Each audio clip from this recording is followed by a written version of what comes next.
The Gulf is about to run dry. And right now, Abu Dhabi is on track to run out of fresh water in less than 50 years. Common water law in the Gulf will be the first step to water security, say academics at the Paris Sorbonne University-Abu Dhabi. They are developing a roadmap for a legal framework to define a single legal status for water in GCC countries. This will establish legal obligation by the authorities and encourage private companies to adopt effective water management practices. I was struck by the fact that there was a great concern that the public stakeholders were very aware of the stakes regarding fresh water, and there was a strong need to develop a full system which would be efficient and equitable, said Dr. Anthony Shimborden, an associated professor of law who specializes in sustainable development law. Central to this roadmap is a book edited by Dr. Shimborden on water law, the culmination of 4 years of research and collaboration between the university, government researchers and ministers, and the private sector. Dr. Shimborden hopes that freshwater law and stakes in the Arab states of the Gulf Cooperation Council will be one of a series.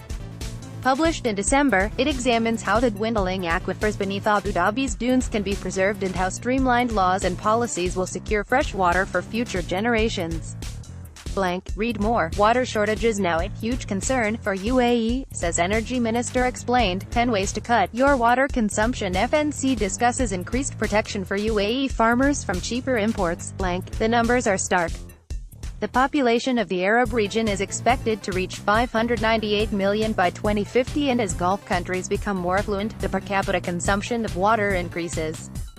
Water consumption in Abu Dhabi is rising at an annual rate of 9.5%, and demand has more than doubled in the last decade. Oases that sustained a small, semi-nomadic population of 70,000 until have almost dried up.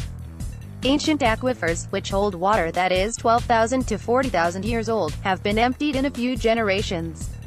They are essentially a non-renewable resource.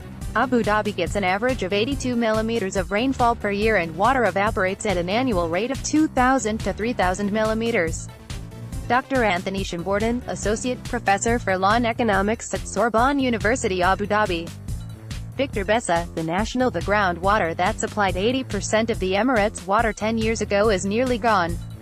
Instead, the country has looked to energy-intensive desalination to meet our most basic need. It provides nearly all of the water in the UAE's distribution system used for human consumption. Arab Gulf states make up at least 60% of the world's desalination capacity. Globally, the UAE is second only to Saudi Arabia for desalination. Desalination in Abu Dhabi quadrupled between 1985 and 2000 to more than 400 cubic millimeters per year and is expected to triple again in the next 12 years.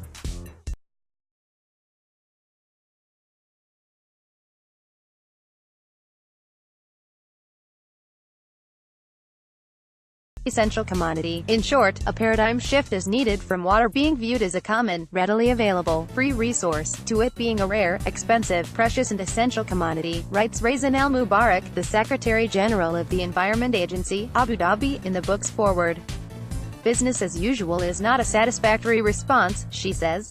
A whole new approach is required. Researchers at the Sorbonne in Abu Dhabi have looked at existing water laws, policies and enforcement to decipher a solution. First, they have found stricter enforcement of existing water laws is needed.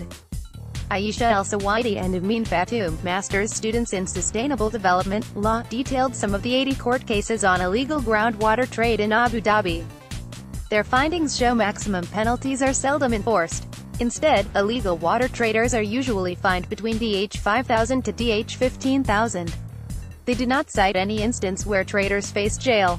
This case law illustrates that despite the Environment Agency's efforts, farm owners are still illegally selling and transporting groundwater either because people are unaware of the seriousness of the problem, or turn a blind eye due to the penalties often being less than the possible profits, they write.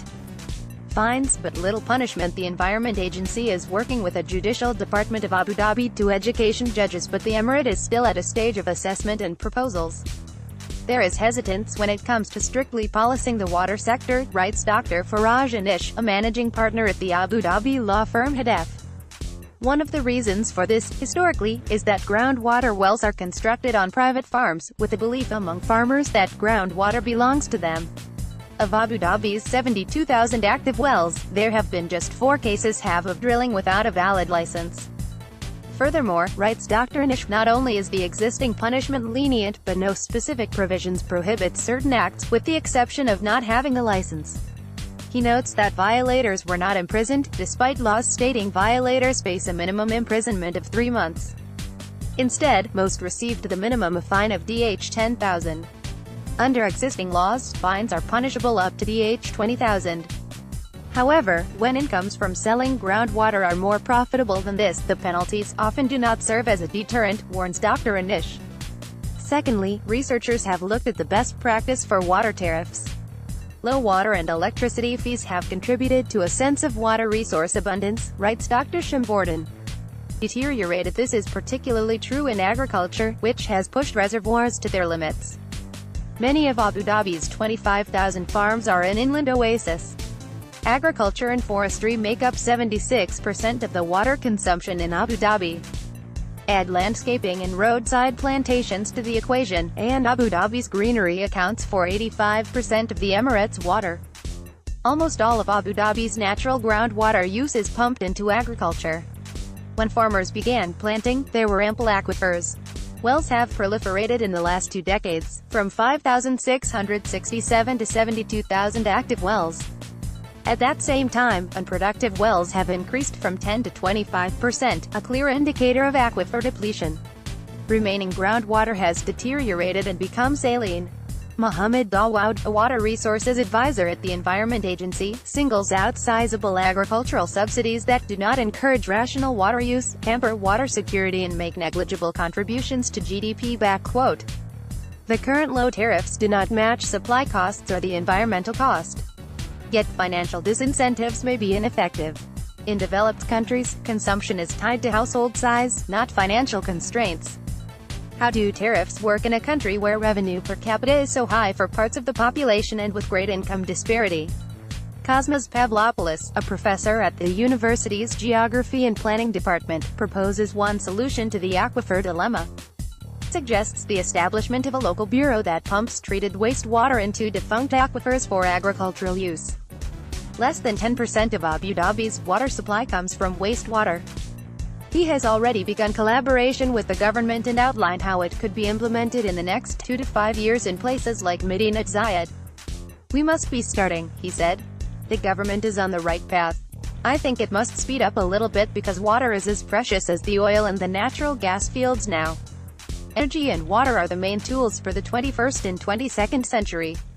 Finally, the Sorbonne's researchers warn that bureaucratic fragmentation remains a barrier to water security.